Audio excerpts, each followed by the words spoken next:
benki ya NMB amekuwa mdau muhimu kwenye sekta ya kilimo kwa sababu kwa kweli amekuwa na mchango mkubwa wa kuwezesha wakulima wetu wa chini, wadogo, wa kati na wa juu katika kufanikisha shughuli zao za kilimo hasa kwenye eneo la fedha. Na ukiwawezesha wakulima wakalima kwa uhakika, kwetu ndio matokeo, ndio tija tunayoitafuta kama sekta.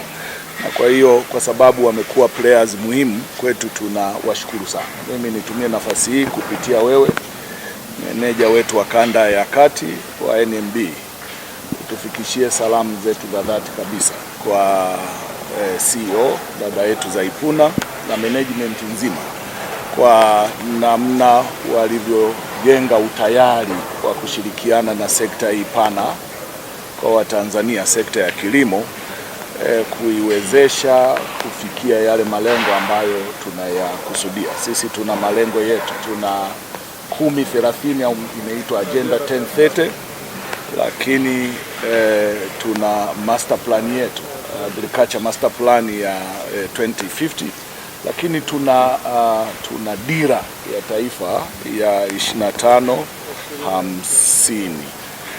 Na kwa kweli kwa ujumla ushiriki wa NMB wala haupapasu, upo dhahiri na unaendelea kuonekana mwaka hadi mwaka. Mwaka jana mmetudhamini kwa milioni 100, mwaka huu mmetudhamini kwa milioni 100, na sina mashaka mwakani mtaongeza kidogo ili kuendelea kuonesha uimara wenu. Tunatumia fursa hii pia kukabidhi sponsorship ya benki ya NMB katika maonyesho ya 88 ya mwaka 2026. Na katika udhamini huu benki ya NMB imekuwa ni kinara, lakini vile vile imekuwa ni mdau. Takriban ndani ya miaka 8 tumekuwa tukiwezesha katika maonyesho haya, na maonyesho haya tumetoa sponsorship yetu, huu udhamini huu wa shilingi milioni 100. Na katika milioni 100 hii ni mwendelezo. Ndani ya miaka hii 8 tumeshaweza kutoa milioni 572,000. Kwa hiyo tumetoa hivi kwa sababu gani?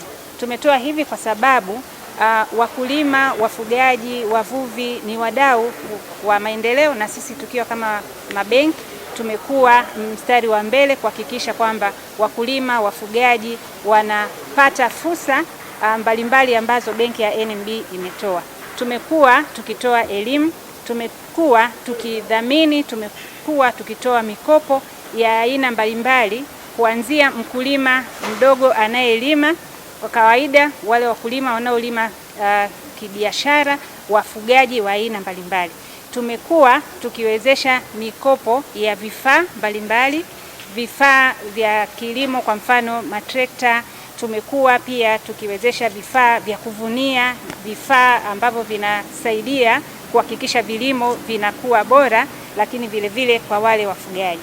Kwa kipindi cha karibuni tumekuwa wadau wakubwa katika masuala ya ufugaji, kwa maana kwamba tumewezesha masuala ya minada. Sasa hivi tuna minada ambayo benki ya NMB ipo. Tuna NMB mnadani. Kwa mfano mnada wa Msalato tunakuwepo, tunatoa huduma kwa wafugaji. Mfano mnada wa Mkongeni na midada mingi tu ambayo ipo. Tumeenda kule tunatoa elimu kwa